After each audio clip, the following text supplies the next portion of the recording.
over to her. Okay, can you hear me? And can you only hear one of me? Good. All right, sure.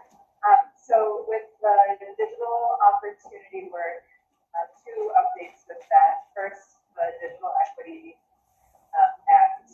The Digital Opportunity Plan for Minnesota was accepted by NTIA on March 26th. It's posted on our website, so you can read all 351 pages in your free time. Most of it's appendices, so it's not actually as bad as it sounds. There weren't any real significant changes that we made between the draft that was public and this final version. Most of the changes were just little compliance things that added up in the appendices so that it could be approved. On Friday, at March 29th, the capacity grant notice was released. This notice of funding opportunity is what we've been needing in order to apply for the funding that will be used to carry out the activities identified in the plan. So Minnesota's allocation in this is $12,033,288.01.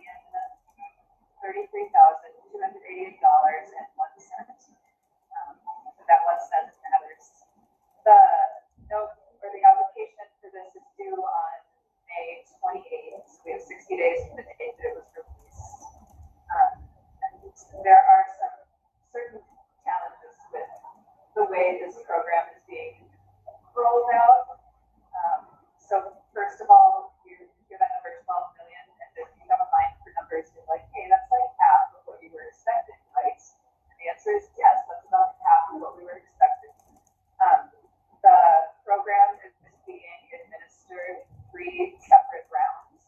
So this is the first round of the Digital Equity Act capacity grants to states. There's $840 million budgeted for this part, which is a little over half of the total amount. So we're going to apply this spring, receive the grant funding, hopefully by fall.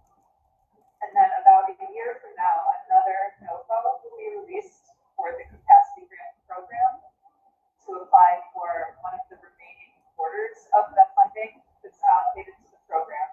So Minnesota will probably get another $6 million then. And then a year after that, there is another NOFO where we reapply for the last quarter of the funding. The funding period is 5 years from the date that the first capacity grant is awarded to the state. This is, as you might imagine, requiring some juggling of numbers and trying to think, how do we budget this so that the things that are like absolutely necessary are covered for the first 5 years, and then they're like rolling things in as the years progress. If this sounds confusing, it's because it is. Another one of the challenges that states are seeing is with some of the caps for the funding amounts, the way states can spend their funding. So, for example, states can only spend up to 3% of their grants on administering the grants, which comes to about $376,000 in this first round of funding. This is normally the funding we would use for our wages and fringe. $376,000 is not enough to employ a team for 5 years. Other states are facing the same challenges, so we're at least in good company. Is there anything you want to add? Yeah, I think that's an important part of it. I think you'll probably talk about some other areas of percentages that may be used to help staff. Currently, we have 2 dedicated full-time staff, and then we have some shared staff across the office that work in both spaces. On March 29th, our plan grant ended,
application over the next 2 years, is that an opportunity for states to also update their plans at the two, or is it the one-time stop time? So we know a lot of nothing, I guess, at this point, except for just wanted to update that. Adding that language actually makes a lot of sense because, again, remember we approach this not with a notice of funding and designing a plan that aligns to that. We did this in a way that created a plan that is Minnesota's before we get into funding, before we get into all of those other things. So it really is Minnesota's plan first and foremost. So hopefully that provides some clarity. That's all we have, I think, Teddy, unless there's more questions. Any questions from task force members?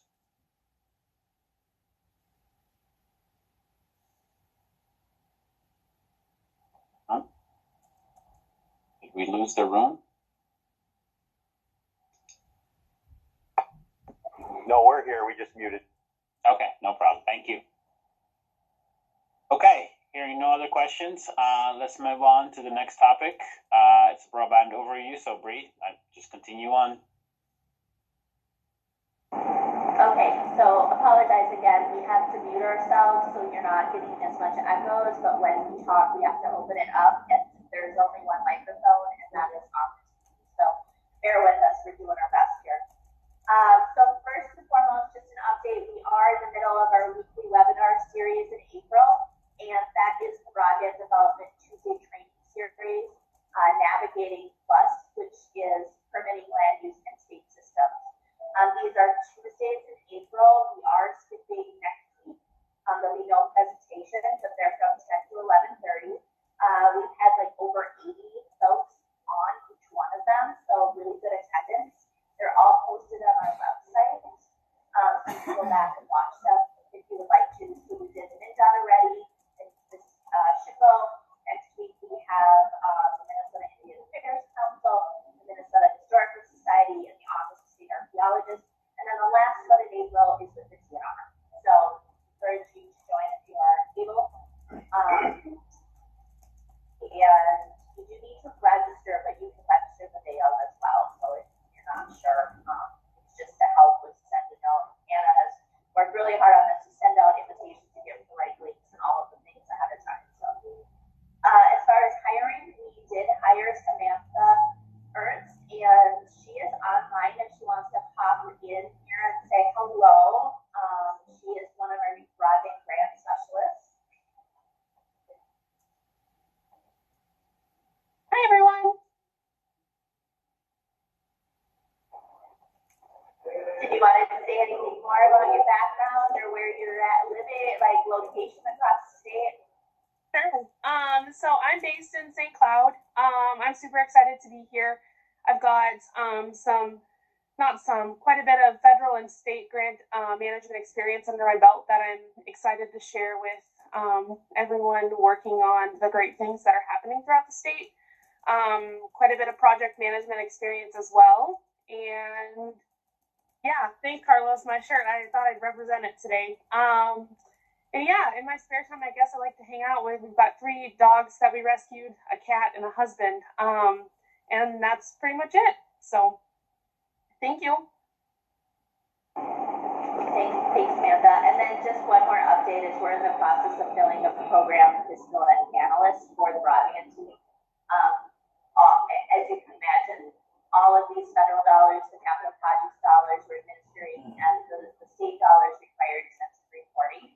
And so within D, we do have administrative and financial service department and us, and this person will be the liaison between the two to really help with all of the incredible reporting that we get to do each quarter, each half year, semi-annual, and yearly, and really manage that and make sure that we are in compliance with all of those areas. So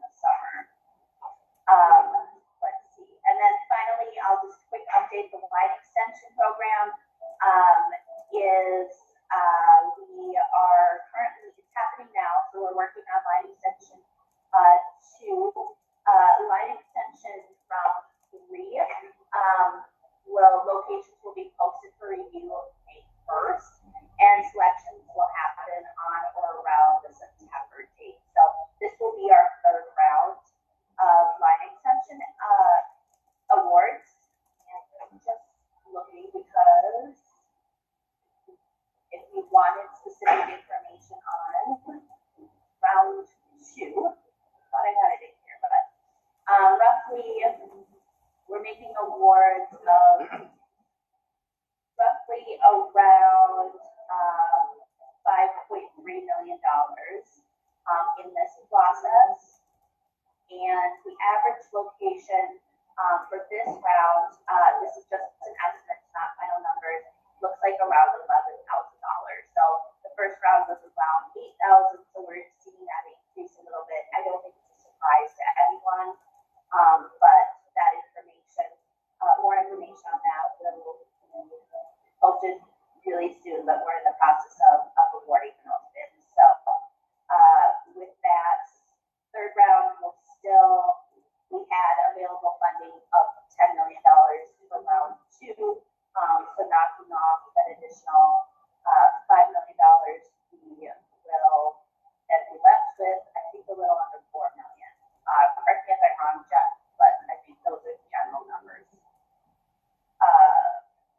Does that have a match requirement, or is that strictly subsidized? So it's up to 25% or 25,000 per pass, but we do ask for a match in the bids. And Jen, do you want to jump on? I think you're there to sort of give the background of how we evaluate those matches.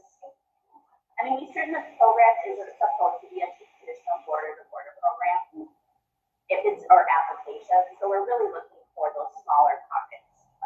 But, sorry. Yep, Bree, what you said is correct, and we do,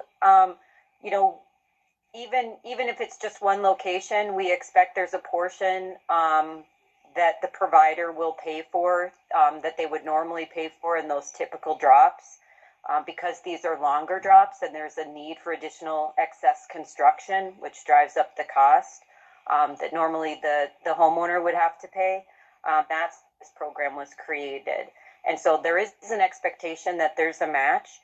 We also want to maintain the integrity of the B2B and the LD. It's not a way for people to get around the matches required in those programs. So we target the 25% for the lower density areas and the 50% match requirement of the standard B2B program for those that are more dense.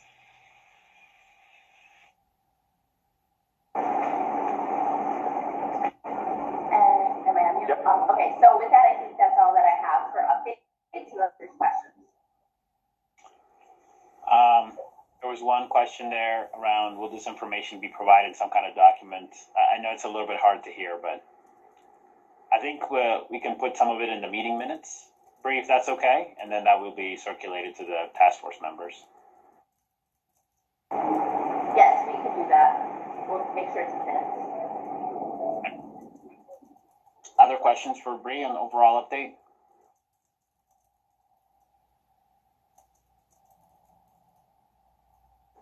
Not seeing any hands online or any other comments here. Not sure if there's any questions or in the room itself.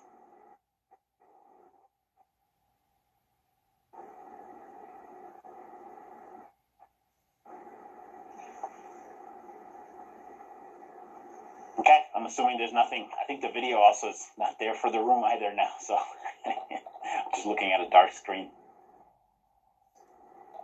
Oh, there it is. It's back.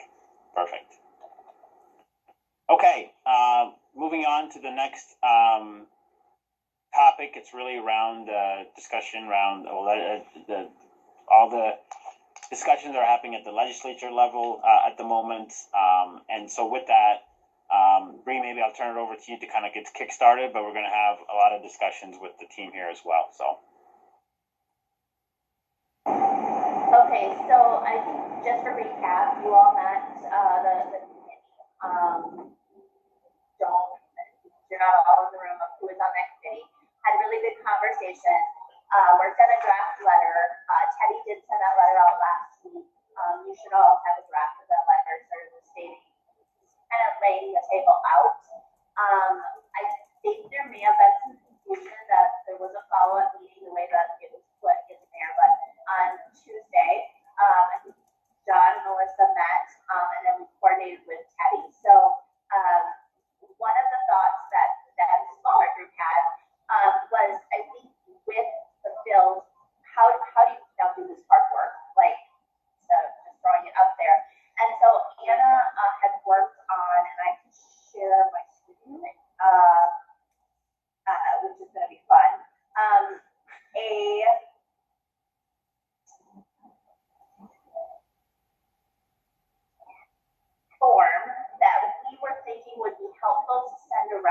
all of the task force members to go through.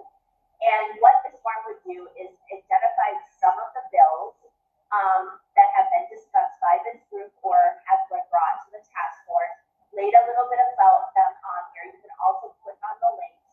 And then further down, you can go through each of them and identify supported areas, identify concerns, places of compromise, and other notes. And doing that, which leads one of those bills. And then also there's a place you have any other bills or areas of topics you'd like to see. Everybody can fill this out and then submit it back. This is a form that's fillable. And then have Anna do some analysis of that. And then you all have a document of where to start. I think right now, at least for me, and I could be wrong, so this is your task force, but I wanted to give you something useful to use as a starting point besides, I mean, I don't know how you can start talking about it right now without having some data points for all of you. So it ran this by Teddy and thought maybe this was a good approach. I will also say the other development is Senator Putnam is interested in meeting with the task force and has set up some time. The invitation is not out yet. Next week, Thursday, to meet with the task force explicitly. And if we can get this all filled out by late Monday, Tuesday, then we can do that, and then you would have something as well. Now, this isn't that we've decided on anything. We're certainly not directing any of that, but that you would have a chance to actually talk to Senator Putnam, who's interested in what you all have to say. So that's what I know. Just laying that out there. You decide how you want to proceed with that as a full task force, but we're here to be, help administratively put that together, as well as any other technical assistance you need on this. I will also say Darielle, I think, is online, who is the Dean Legislative Liaison, if there's questions about processes. She can be a resource. And then Tom is on as well. Diane is on. So, and you all know how to reach all of us. But just, I think we're talking to a couple of the members that were on the phone on that meeting next steps. There was a little loss, like, and now what? Or how do we take this information? Do we have the information yet? Or is it just in asking? So I can let John was there, Melissa was there. If you have more to add to that, but we turn it back to you on what's most helpful.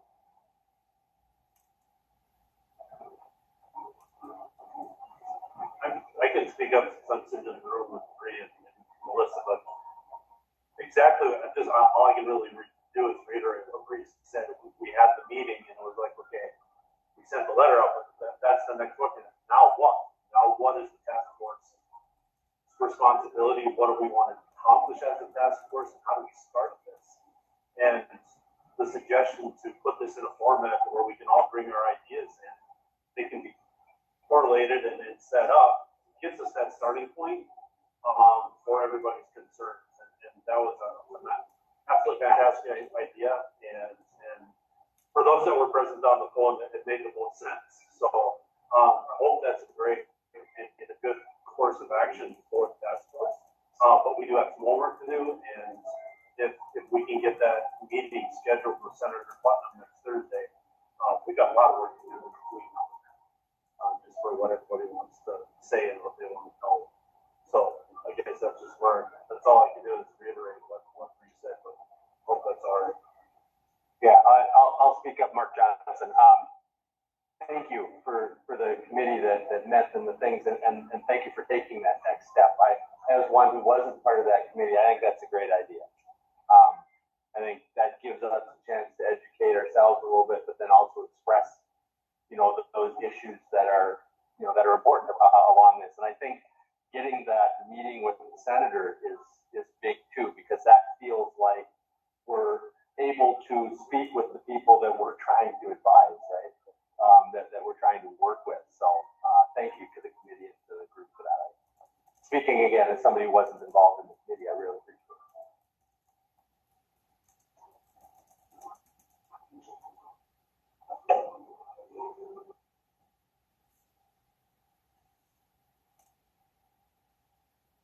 Other questions or comments? So again, the ask here is we'll circulate the form to everybody. Familiarize yourself with the different documents there, the different bills.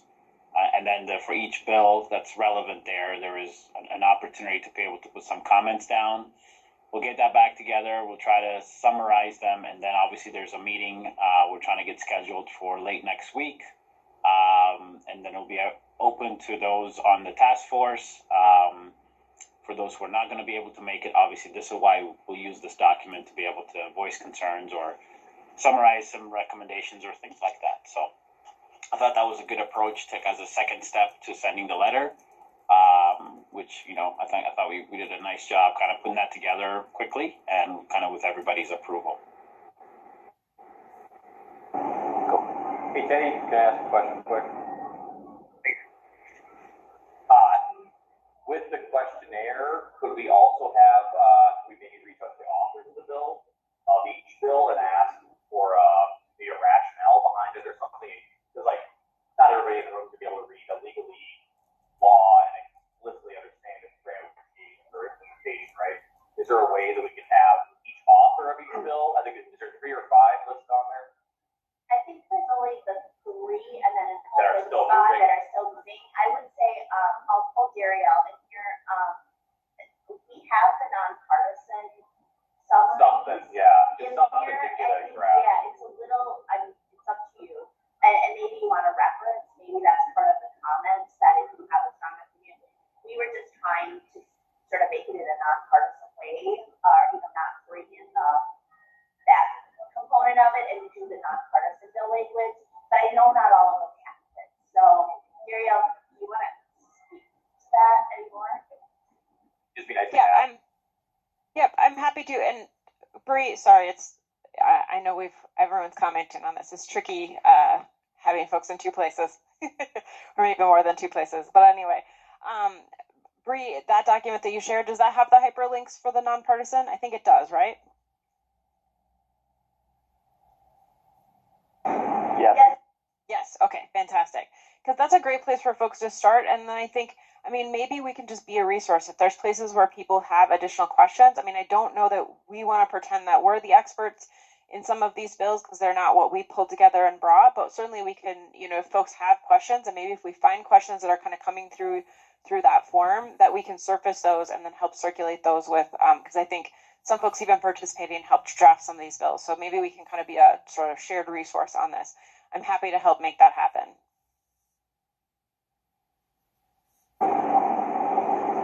Thank you, Darielle. One question I had was on the bills themselves, Darielle, maybe you do know or you don't know, that you tell us, has there been any changes since the last time we met before? Last time we had the task force meeting was before we drafted the letter. I don't know if there's been any updates since then. Yeah, that's a great question. It's a little bit up in the air at the moment, so I think it's actually still pretty relevant to react to kind of what's on that shared document that we're going to circulate. But I would anticipate for everyone here that things are going to be moving pretty quickly. So we're going to start seeing, and even today, I'm going to be going to a committee to sort of see what happens with potentially a piece of the bills. So we can also sort of commit in the next couple of weeks to keeping you updated as things maybe change or come off. But I think for right now, it's probably good to just react to them as they are, because the different components are still out there sort of as they were. So they're not fundamentally changed at the moment. Sorry to sound so mysterious with my answer. It's just that time at the legislature. No, it is, and I appreciate that. That's exactly what I was looking for. And yeah, keeping us updated would be fantastic. Happy to do that.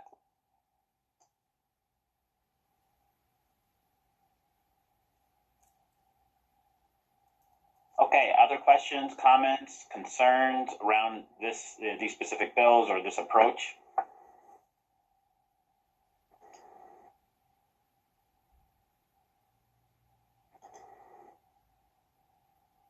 I'm not seeing any hands online. I'm assuming there's nothing in the room. Hang on. Oh, we got one here. Yeah, I would just say, unless John was just mentioning that seems like a good starting approach. And so let me just recap then, so you know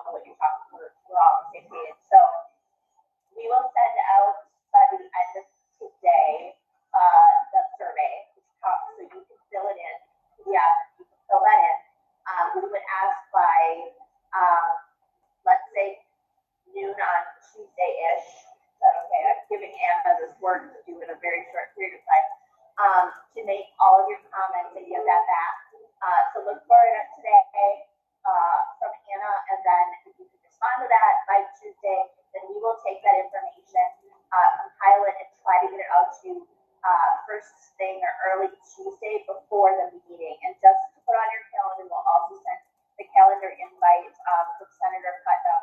It's at between 2 and 3 on April 18th. And I'm just kidding, it is in a, they do have a room booked at the Senate conference at the Senate. And that is number, I think it might be the same one as, well, I should say that not everything's there. Let's see. Sorry, got 15 things open. Do we see the form before it gets sent out if there's stuff we want to add on? 3237. Can I put it in the chat right now? Sure, yeah, perfect. Yeah. Or just download it as a PDF. We'll put it in the chat right now. And like I said, there's a big chunk where you can add other comments and things. We would just kind of keep it very, I know it's hard to see online because it's small. To keep it where everyone can encompass additional thoughts.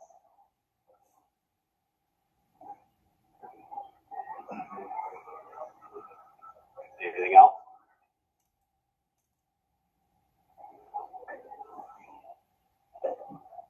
There is a question in the chat about whether or not the meeting with the senator would be public. I believe because you are a task force, it will be a public meeting. But it is a meeting for the task force itself. So we'll have to probably post that as a public meeting. Great. Thank you for answering that, Bree. Other questions, comments? Okay, yeah, the surveys in the chat just now. Okay. A good discussion there. I think that's a good action plan moving forward. So the next piece is really we had a placeholder for subgroup discussion, but I'm assuming, I don't know if the subgroups had a chance to meet. Obviously, we created a special subgroup for this discussion on these bills. So I didn't assume there's any subgroup discussions unless anybody from a subgroup had any updates for the overall task force.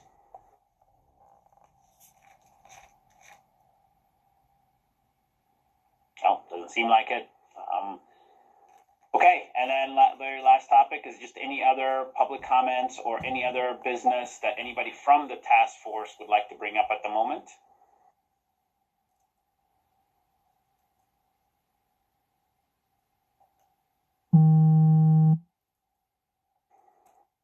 I'm not seeing anything online. Mark, I'm assuming there's nothing in the room? Nope, not here. Again, I appreciate you playing the manager there. And then any other comments from anybody who's not on the task force that's on the call right now?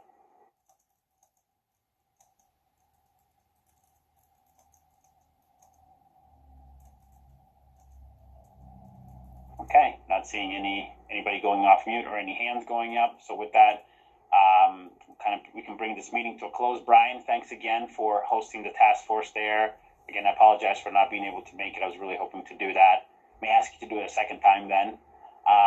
But with that, I want to wish everybody a good rest of the day and a good weekend, and we'll see you at our next meeting in May. But I'm sure we'll talk before that as these bills go through, and hopefully we'll see some of you with the meeting with the senator next week. So with that, thank you very much and have a good rest of the afternoon. Hang on. Hey, Teddy, one thing is for the May meeting, if anybody would like to host or has ideas, reach out.